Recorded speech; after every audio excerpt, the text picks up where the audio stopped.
How does soy affect your sexual health? How does it affect testosterone and estrogen levels, infertility, gynecomastia, and puberty? We'll be going over all of that in this video.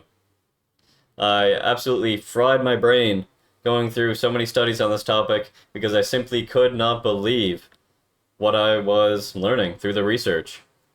None of it was confirming my preconceived notions, and so I kept on looking for the research that would, but I couldn't find any. I was inspired to examine this topic after reading Dr. Anthony J's book, Estrogeneration: How Estrogenics Are Making You Fat, Sick, and Infertile. I went way beyond the few studies that he mentions, and actually came to disagree with him on what he says about soy and sexual health. Or he's surprisingly silent about certain aspects of it. Anyway, let's get into the science, or should I say the science. We'll start with what everybody wants to know about: testosterone and estrogen. If you spent any time on the internet, you would know that it's common to call feminine men soy boys. Is it really the case, though, that soy makes men more feminine? It is a universally accepted fact that soy contains things called phytoestrogens. These are plant compounds that mimic estrogen by binding to estrogen receptors in the body. In soy, the phytoestrogens are called isoflavones, and there are three kinds in soy: genistein, daidzein, and glycetine. Genistein and daidzein are the most common in soy. A study by Thompson and colleagues found that 100 grams of soybeans contains over 100,000 micrograms of phytoestrogens. For comparison, 100 grams of black beans contains only 10 micrograms of phytoestrogens. So the amount in soy is extremely high. Now, it's been found that blood levels of isoflavones in individuals consuming 30 to 100 milligrams a day of isoflavones exceed circulating estrogen levels in premenopausal women by many hundreds to 1,000-fold. So they definitely have a presence in the blood once you consume them. For reference, the average Japanese intake of soy isoflavones is 40 milligrams per day. I could nerd out about soy a bit more, but I think that's enough to go off of. Intuitively, it makes sense that the phytoestrogens in soy are going to increase your estrogen and thereby lower your testosterone, but the research tells us something different. In a meta-analysis from 2021 by Reed and colleagues on reproductive hormones in men, the authors state that extensive clinical data published over the past 2 decades shows that in men, neither soy nor isoflavone intake affects levels of total testosterone, free testosterone, estradiol, or estrone. Even when exposure occurs for an extended period of time and exceeds typical Japanese intake. In other words, the totality of the research shows that soy does not affect testosterone or estrogen levels in men. The meta-analysis included 41 studies. The 4 studies that lasted longer than 12 months found no statistically significant difference in testosterone levels in men. Some studies do find decreases in testosterone, but most studies do not. I watched a video from a guy who claimed that all the studies that show no decrease in testosterone are funded by soy companies. I've checked this out, and it's simply not the case. You won't find anything mentioned in the conflict of interest sections of at least most of those studies. What seems to be the main force behind the idea of soy causing sexual health problems are the animal studies. This problem first cropped up when it was noticed in the 1940s that ewes grazing in clover pasture developed infertility syndrome due to the exposure of high levels of hormonitin, an isoflavone present in red clover. It was also discovered that captured cheetahs fed a soy-based diet suffered infertility and liver disease. There's research showing that in female rodents, soy isoflavones can alter ovarian development. the timing of vaginal opening, estrus cyclicity, ovarian function, HPG axis, subfertility, the rate of uterine adenocarcinoma, and failed pregnancies. In male rodents, we see research showing smaller testicles, decreased sperm creation, lower testosterone levels, smaller anogenital distance, and abnormal reproductive and aggressive behavior. There exists a meta-analysis from Rashid and colleagues from 2022. It pulled together animal studies and found that soy isoflavone genistein causes decreased sperm count and testosterone, higher luteinizing hormone and FSH, and fewer corpora lutea in ovaries, and smaller litter sizes, with no effect on female reproductive hormones. This sounds pretty bad, right? There are a number of reasons, however, why we can't use animal studies to show that soy causes sexual health problems in humans. First, we should note that there are a number of animal studies that don't show negative effects from soy. Cederroth and colleagues tell us that only 11 of the 18 studies, animal studies examining testosterone, LH, and FSH levels found changes in those hormones, but without effects on sperm production or litter size. Of the 12 studies they looked at sperm production and fertility, only 2 reported negative effects. So there are a fair amount of studies showing no effect on sexual health in animals. Second, the type of isoflavone administered during animal studies varies. Cederroth and colleagues note that most of the studies they looked at involved the use of genistein, which is a metabolized version of genistin. So most of the studies not allowing the animals to convert the natural form of soy isoflavone to the active form. They're just giving them the active form right away. Perhaps we would see different results if the animals were given the natural form of soy. Third, the amount of isoflavones the animals are given matters. Those sheep who suffered infertility from the isoflavone in red clover were consuming several grams of isoflavones from it every day, whereas the typical Japanese intake is only 40 milligrams a day. Some animal studies may be giving the animals unrealistic amounts. Fourth, Cederroth and colleagues also note that most of the studies inject the animals with soy isoflavone, bypassing gut metabolism of these isoflavones. This is clearly unnatural for the animals. Fifth, in those 2 studies I just mentioned showing decreases in litter size, the animals were exposed to soy from conception through to adulthood, whereas the studies that didn't show changes in litter size only exposed the rodents to soy during part of their lives. The results of animal studies may change based on how long the exposure is to soy. The sixth and most important point on animal studies is that animals and humans metabolize soy differently. All rodents can convert the soy isoflavone daidzein into the isoflavone equal, but only about 25% of Westerners and 50% of Asians can do so. Of those that can, less than half of the daidzein they ingest is converted into equal. Human infants don't produce equal at all. By contrast, rats convert essentially all of the daidzein they absorb into the isoflavone equal. This is very significant because in terms of equal's ability to bind to the alpha receptor of estrogen, it is 100-fold more potent than daidzein. Furthermore, compared to daidzein, a much greater percentage of equal circulates in the blood in its free and biologically active form, making it more potent. In case you were still wondering about those cheetahs, they suffered greatly from soy because felines essentially can't glucuronidate isoflavones to eliminate them, which means they end up in extremely high concentrations in their blood. It should now be apparent that there are a number of factors that make it hard to extrapolate from animal studies to soy's effects on humans.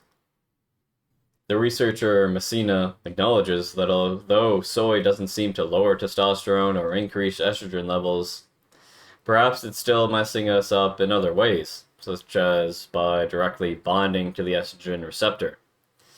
This is why we need to look at hard endpoints, such as fertility. And in the case of men, we want to look at what happens to the sperm when soy phytoestrogens are at play. There was a study done with 14 healthy young men who were given 40 milligrams of isoflavones for 2 months. There were no changes in ejaculate volume, sperm concentration, count, motility, or movement. Another study was done with 32 healthy young men given 32 grams of soy protein supplementation in the form of either milk protein isolate, low isoflavone isolated soy protein, or high isoflavone isolated soy protein for 57 days. They found no significant effects on semen volume, sperm concentration, sperm count, total motile sperm count, sperm motility, and sperm morphology. A third study involved 20 volunteers given either 160, 320, or 480 milligrams per day of isoflavones for 3 months. When compared with baseline, there were no significant differences in ejaculate volume, sperm concentration, sperm count, and motility of spermatozoa. In a fascinating case study, Cassini and colleagues gave a 30-year-old man with severely low sperm count, abnormal sperm motility, and morphology 80 milligrams a day of soy isoflavones for 6 months. After previously struggling for 3 years to get his woman pregnant, after only 3 months of supplementation, the couple conceived a child who was later born healthy. His sperm count had improved by more than 50%, and his sperm morphology improved by more than 30%. You never thought soy could do that, could you? There is, however, a study by Cederroth and colleagues of 99 male partners of couples who were struggling with fertility problems. They found that men in the highest intake category of soy foods had an average of 41 million sperm per milliliter less than men who did not eat soy foods. This study, however, is correlational, and we cannot infer causation from it as we could from the other studies. The study did find, though, that the amount of soy that they ate technically did not cause any of them to have low sperm count, oligospermia. The men most affected by soy did not seem to have their sperm morphology or motility impacted. Messina concludes his review of studies in soy-based feminization of men by saying that men can feel confident that making soy a part of their diet will not compromise their reproductive health or their virility. As for women's fertility, we can look at a 2022 review by Rizzo and colleagues that took into account 11 interventional studies, 11 observational studies, and 1 meta-analysis. They note that soy appears to have a negligible effect on hormonal network, menstrual cycle length, and fertility outcomes of healthy women. Soy, then, does not seem to impact male or female reproduction. I would be remiss if I didn't say anything about gynecomastia, popularly known as man boobs. Messina and colleagues note in a review that in 2 controlled clinical trials that examined whether isoflavones affected male breast tissue, there was no evidence found that isoflavones cause gynecomastia. There is indeed a case report by Martinez and colleagues of a 60-year-old man with gynecomastia who regularly drank soy milk every day. We shouldn't really make much of this, however, because he would drink 3 quarts or 2.8 liters of soy milk every day, way more than anybody else would ever drink. Finally, we found a soy boy. Of course, pretty much anything can be bad for you if you take too much of it. Soy seems okay for adults, but how about infants? Oliveira and colleagues conducted a systematic review and meta-analysis in 2021 on the onset of puberty in infants who were fed a soy-based infant diet. For early onset puberty, they combined the results of 3 studies, giving a total of 206 children and found that there was no difference in the age of onset of puberty between those who were exposed to a soy-based diet as infants and those who were not.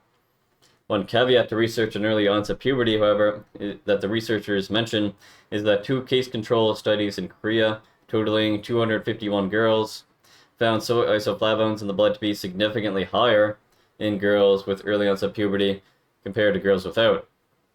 We can't infer causation from those Korean studies, but it's something to think about. On the age of first menstruation, Oliveira and colleagues combined the results of 3 studies, giving a total of 605 children, and found that a soy-based diet during infancy did not impact the age of first menstruation. As for the age of first ejaculation, testicular growth, age of first pubic hair, and age of female breast development, there were very few studies, but the studies that do exist show that a soy-based infant diet doesn't seem to impact those factors. Some children may be particularly sensitive to soy, as there are a couple of case reports of girls developing breasts far earlier than normal while consuming soy formula. On average, however, we've seen that a soy-based diet during infancy doesn't seem to impact puberty. This systematic review also noted that, overall, research shows that soy doesn't affect the height of children that they'll grow to. Almost 20 years previous to that review, Mendez and colleagues conducted a review of the same topic and came to the exact same conclusion, namely that a soy-based diet during infancy doesn't affect reproductive health later on in life. Although soy doesn't seem to impact sexual health, there are still reasons to be cautious of it. I haven't looked into detail on how soy affects other aspects of health, so it may have negative impacts in other areas, although the comprehensive reviews I've seen suggest that it's okay for other aspects of health. There are a number of anti-nutrients in soy, including lectins, oxalates, saponins, phytic acid, and enzyme inhibitors, which is a cause for concern. But soaking, fermenting, and heating soy does reduce this concern to some degree. The processing of soy produces lysinoalanine and D-amino acids, which hinder the metabolism of soy protein, potentially causing digestive problems. Processing of soy also involves hexane, a liquid produced from crude oil refining for commercial purposes such as furniture making and as a cleaning agent. Processed soy meal contains 21 parts per million of hexane, which doesn't seem like much, but it's over 4 times the limit that the FDA sets for fish protein isolate, which is 5 parts per million. So perhaps unprocessed soy may be better than processed soy. Just the fact that soy contains a lot of phytoestrogens, though, does give me a cause for concern, even if, I'll admit, I don't have much evidence to say that they're bad for us. One thing I can say is that some people may be hyper-responders, and so should stay away from soy if they are. As much as we like to make fun of feminine men for being soy boys, it's not the soy that's making them feminine. I never thought I would say such a thing, but my research has revealed that overall, soy doesn't impact testosterone and estrogen levels, fertility, gynecomastia, and puberty. I would love to rail against big soy right now, for them emasculating men, but I got nothing. The mainstream establishment does need to give us a little truth every now and then to balance out all their lies. If you thought this video was valuable and would like to support me, smash that like button, subscribe, share, and tell me in the comments your experience with soy and your opinion on it. The more you can support my YouTube channel, the more we can help the world become healthier. Make the healthy choice, especially when you don't feel like it.